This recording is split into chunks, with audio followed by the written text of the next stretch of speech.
Thanks for taking the lesson with me. I'm Dave. Appreciate it. Why don't you just go down the line and introduce yourself one last time, so I'll try and remember everyone's name here. So you're Javier, Paul, Ryan, Jacob, Brantley. Okay. Cool. If I forget, I just call you dude. Sorry. Yeah. First things first, does anyone have any questions right off the bat? Basically how I like to do it in this sort of more clinic style is if anyone's got a question that they have like right off the bat, feel free to ask it. I can either go down the line or if it's a topic that everyone kind of could agree upon, we can go more into that. If it's something where someone wants to learn another song or something like that, I can break that stuff down. So really, to my range of students that I'm teaching you guys for the first time, it's sort of, up to you guys. So does anyone have any questions right off the bat that they want to ask? What hand position are you in for Enter the Hall? What's that? Hand position for Enter the Hall? Okay, yeah. For Enter the Hall, I am in this position right here.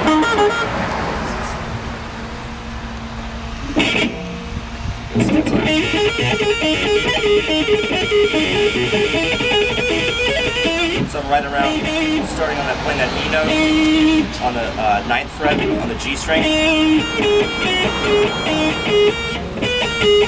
And I'm going up to the, it's basically just like a neoclassical thing revolving around E minor, and then to the F major.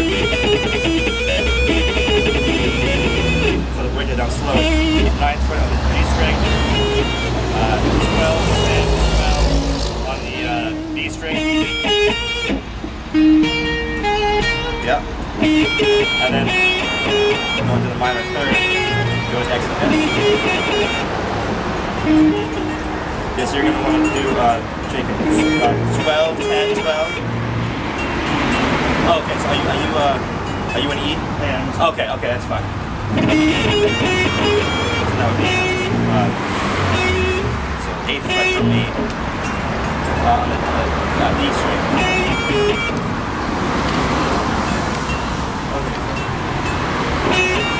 So it says, so I'm always kind of going back to that. So this is happening in between each one of those pivot point notes. And I'm going to the high E string. I was going in half intervals, like. Yeah. No, it's whole steps, yeah. Bradley, can you hear you play? Make sure you're doing a whole step. I think you're doing half step. Yeah, so whole step. Nothing in between. So it would be like, for me, 12, 10, 12. For you it would be 11, 9, 11. I'm also used to it also. Yeah. So right here, then you're going, so make sure you go a whole step. There you go. Yep.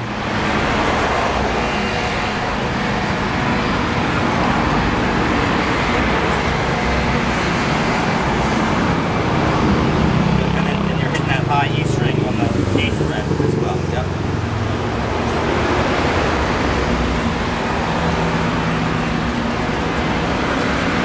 So it's going to be right in line with that on the B string. So just like I'm going here, and then I go up, hit that F note.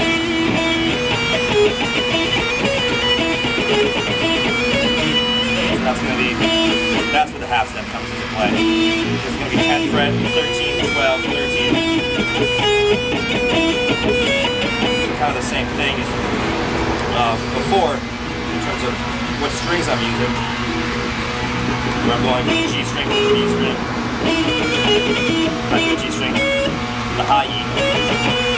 So it's like basically an E minor sound to an F major. Very neoclassical sounding, nothing too crazy. Yeah, sounds like you got it right. And then from there I just kind of go through different key changes I do.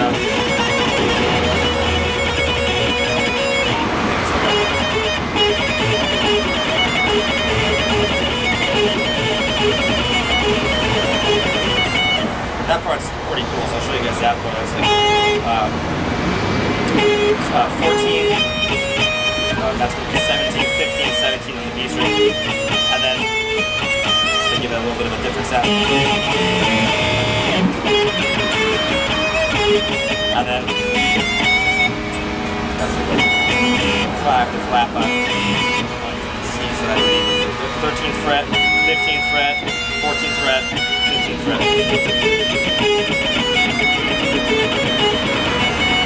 A little bit of a tongue twister for your fingers.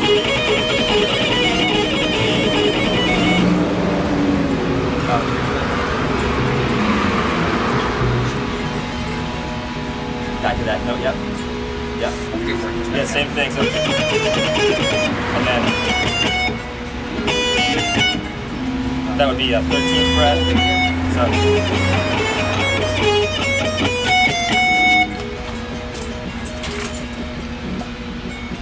good. Excellent. Yep. Good. Yep. Sounds like you got it. Let me hear you. Yeah. Yep, play a little slower.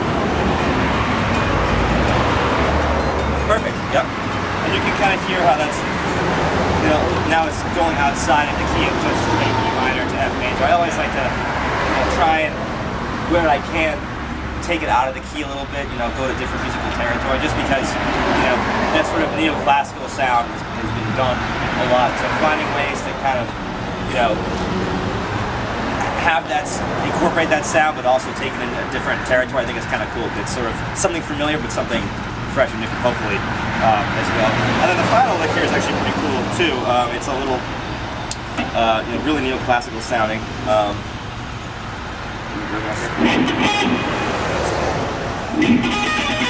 I'm gonna go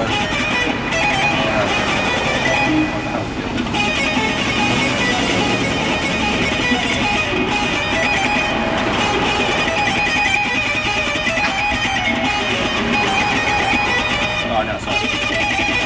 That's it. It's been a whole while.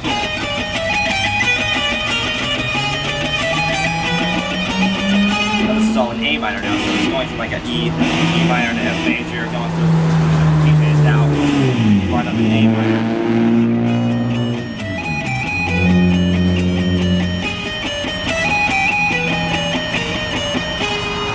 Very Baroque sound. So starting on the 14th fret, the A note, and then I'm doing basically like a 5th sound, and a flat 5 again. On the 17, 16, 17. And then now I'm doing 13th fret, 17, 16, 17. And then 13, 17, 16, 17, 12, 17, 16, 17, and back to 1. I think on the record it's like it speeds up, so it starts off like.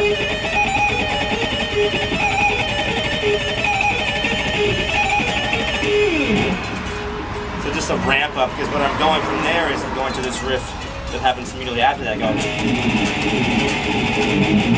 So it's a clear tempo shift. So one way I like to do tempo shifts in my music is, you know, just a basic ramp up. You take it at one tempo, and especially with something like that where I think it's only the guitar. I would think there's like a A note, and like the cymbals are ringing out. So it's just that guitar part. So you can kind of feel free, you know, to ramp it up however fast you want it. Maybe, I mean, I can't say exactly what my head was at the time, but, you know, I've always been a fan of, like, you know, guitar solos live and stuff like that, and you'll see, like, you know, guitar players do that where they'll take, you know, one phrase, and all of a sudden they just keep ramping it up until it gets, like, this blazing fast thing. So, and I think maybe it was partially inspired by watching, you know, videos of, like, eBay and stuff like that, doing those types of like, what's that? Yeah. So, any questions on any of that stuff? It's pretty basic. It's just sort of a matter of, you know, getting the picking right. But music, you know, no matter what tempo you take it at, if it's a little too quick for you, you know, try and take it nice and slow.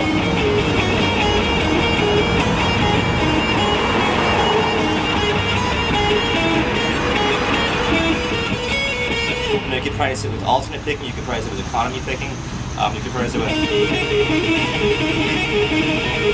you know, doing more of like a legato pull-off kind of thing. You can put like a little bit of a higher picking.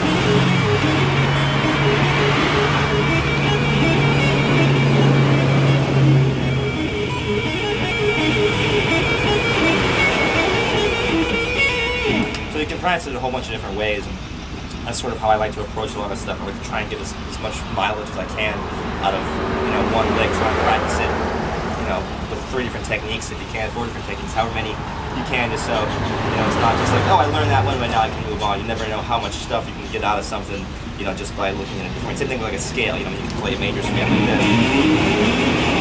You can also play like, and you can play it in all different positions or whatever. So it's the same thing with anything really.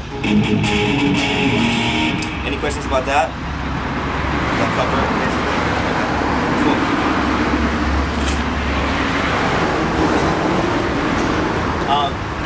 Any more like revocations more questions, or more just specific stuff, or?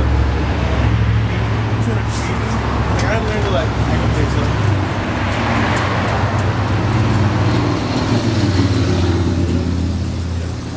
Let me see if I remember that.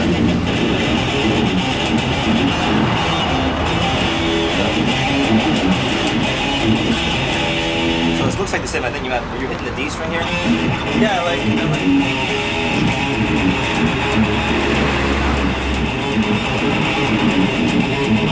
I'm breaking it down.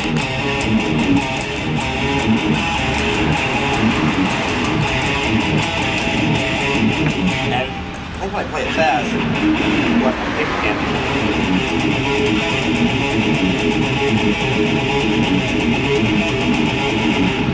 A couple upbeats, but a lot of it's down picking. I like to try and put as much down picking as I can.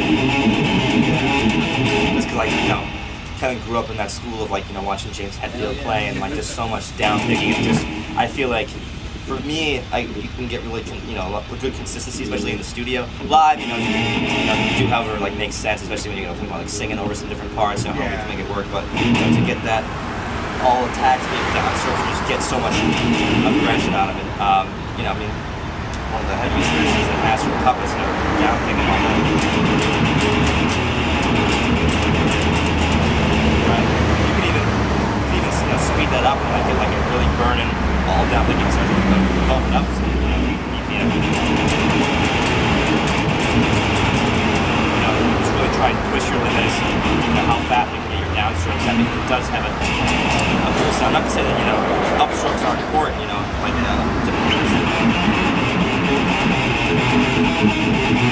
throwing the upstrokes in there, but it's cool if you can to play it out with downstrokes, because it gives it a little bit more attack.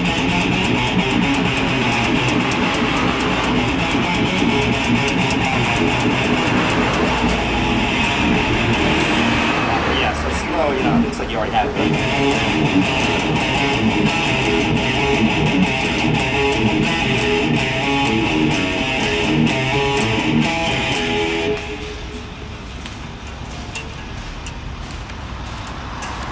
Yep. oh, okay, there you go.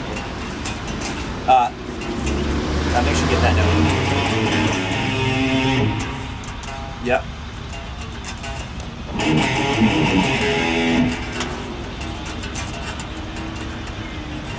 Yep, exactly. Every time I'm always into that F note. And it's just sort of a different way of approaching it. I'll do that with riffs a lot of times too, where I'm essentially keeping the same thing the whole time, but I'll just change up 1 or 2 notes at the end just to give it a little bit of a different take. Sometimes, writing riffs, especially modern metal, is so much stuff happening, which is cool to have riffs that are technical and whatnot. But you can have a technical sounding riff, and you don't have to think about going back to the drawing board every time you want to do a turnaround. You can just change up 1 or 2 notes, and instinctively the listener will latch onto that, and it will feel like a different sort of punctuation. Or like a question and answer. It's like this would be the question, and this would be the response. Right?